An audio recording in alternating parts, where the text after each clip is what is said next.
I just came back 2 days ago, so I still feel like I'm Canadian. Oh, really? I was just telling Jesse from Much Music MTV. Not MTV, sorry. But we MTV. own everything. Sorry. I'm MTV? from CTV, and I own them all. Oh, there we go. I am the entire you nation own of Canada, and I You're the own entire nation of Canada. Yeah. No, but I was just telling her that I have a bunch of loonies and toonies in my wallet. Oh yeah. I'm hanging on to them. Because you can't use here. I just asked my friend yesterday. I had to pay a parking meter. I was like, "Do you have any American quarters? Because I don't have American quarters." Because I'm so. I have confident. Canadian quarters. Whereabouts were you staying in Toronto? The Minto, Yorkville.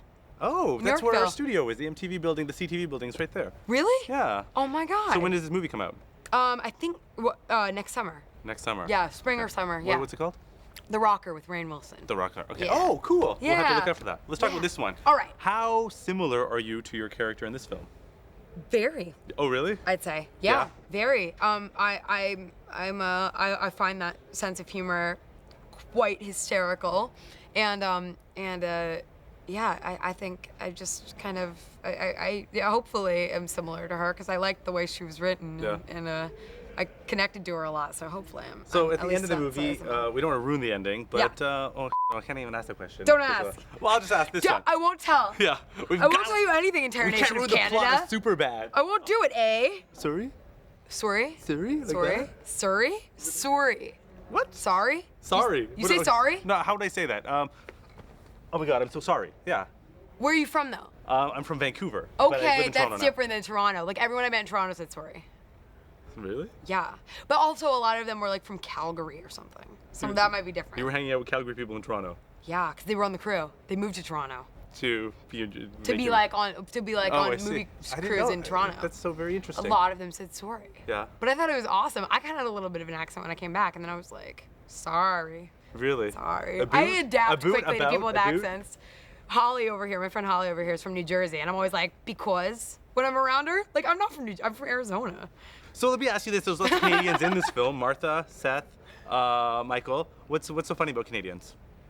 I don't know, but like everyone funny is from Canada. Yeah. I mean, I guess not everyone. I'm sorry. There are Americans that are There's a really couple of good. funny But like Americans, sorta. Mike Myers, like so many people came from Canada. Keanu Reeves was hysterical in Othello.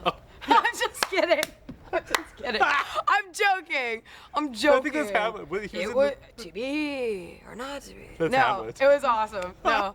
I'm sorry, Keanu. I was just kidding. You were awesome in The Matrix. I'm sorry. I feel bad for saying that. No, but like, there are so many funny Canadians, and it's insane. I mean, like, even Jet's Canadian. Yeah. Like, everyone's Canadian. Yeah. Everyone's Canadian.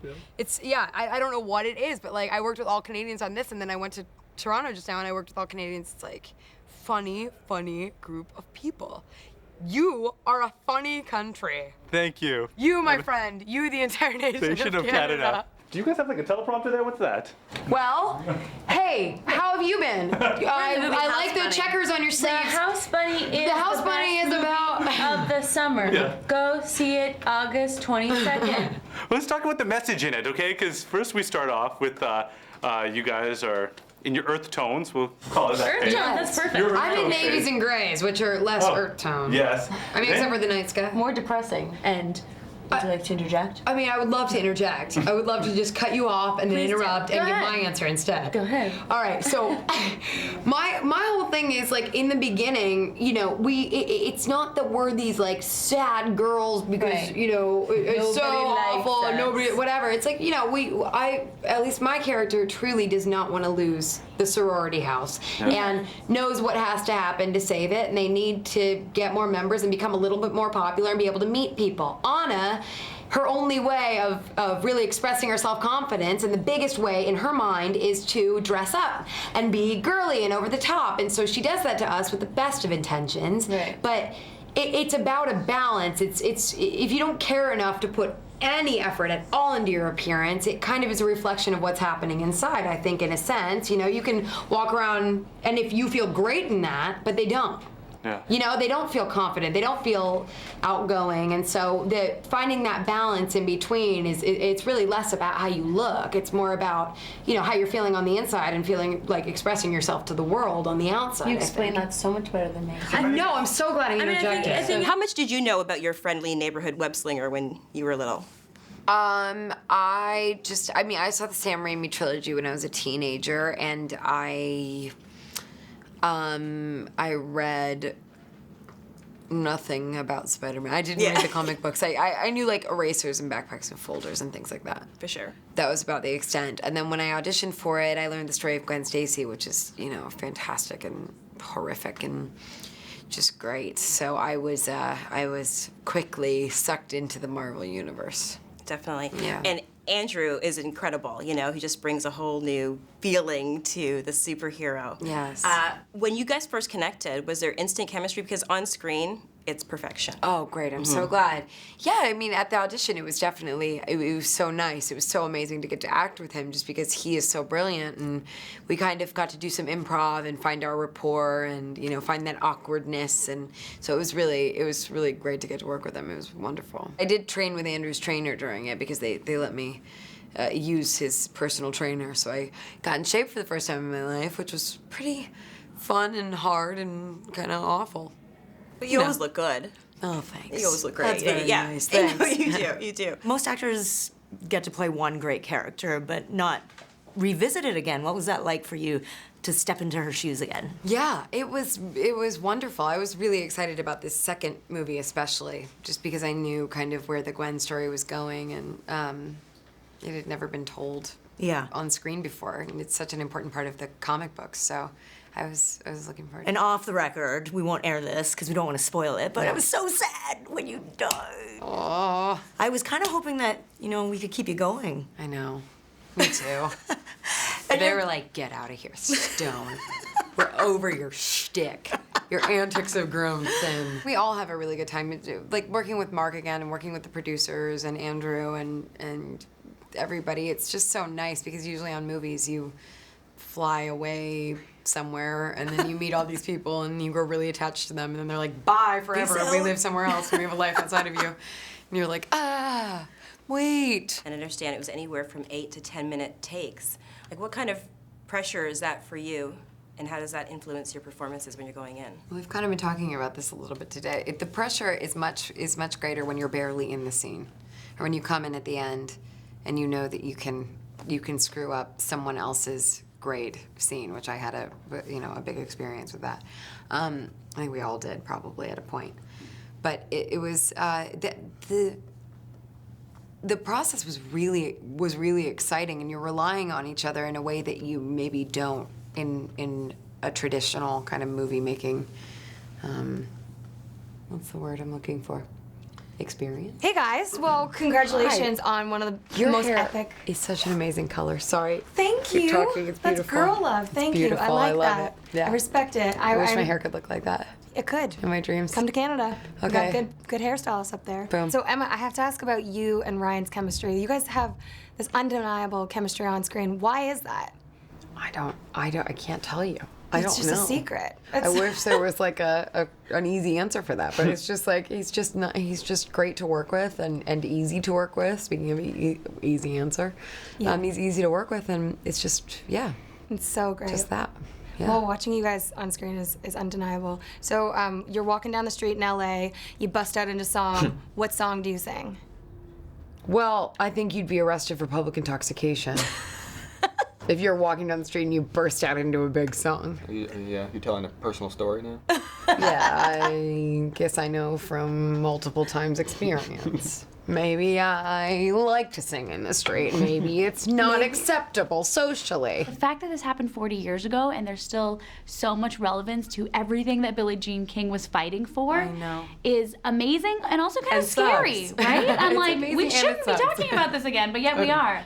Maybe you can talk to me a bit about, the power of the message of this movie and also just how sport can bring people together in this kind of way. Yeah, I mean, and Billie Jean, who started World Team Tennis, she has team tennis, so she absolutely loves how sports can bring people together.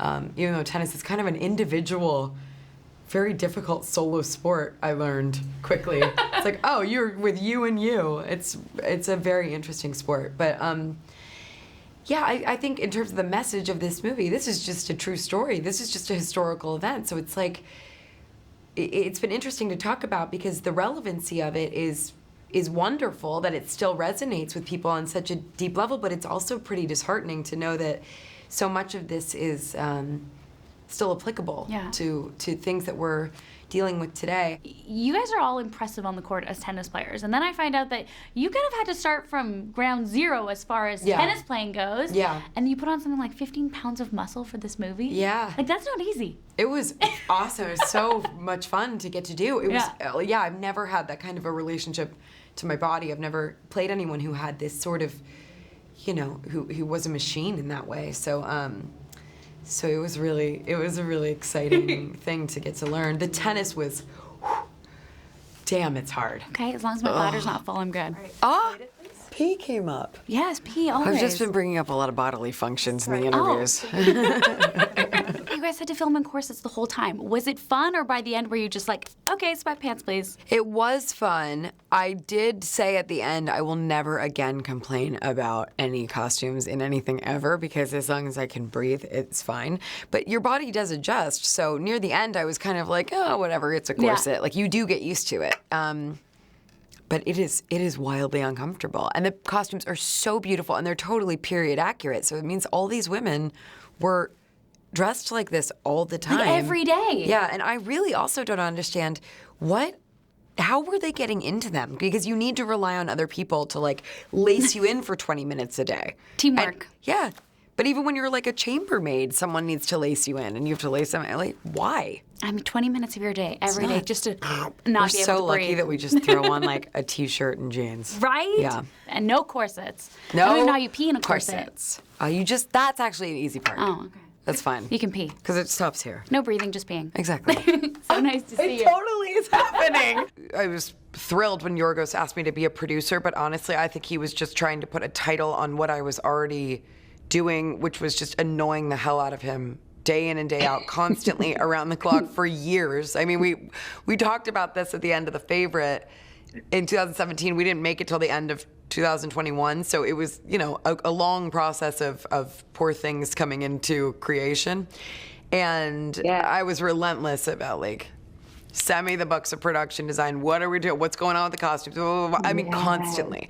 So he was just like, all right, fine, you're a producer because you're doing it anyway. So it was... That's how it's done, ladies and gentlemen. What is it in your mind that pushes you and fuels that creative risk-taking? I think I like know the moment that started, which was I got to do Birdman, and at the same time I was doing a play. I was doing cabaret, and so at work on stage each night, you have a director, but they're not there kind of throughout the entire process, and you're just getting notes from the stage manager, like, you need to speed up this part, whatever, because the show went long. And so in a way, you get to kind of direct yourself each night, or like feel out the performance from beginning to end over and over. And then at the same time, just before that, I had worked on Birdman, which was such a high wire act and required so much rehearsal. And I think the combination of those two things at once made me kind of go, oh my God. I fell back in love with acting because I had been a little bit burnt out before that, which is crazy to say because I was like 26 years old. Yeah.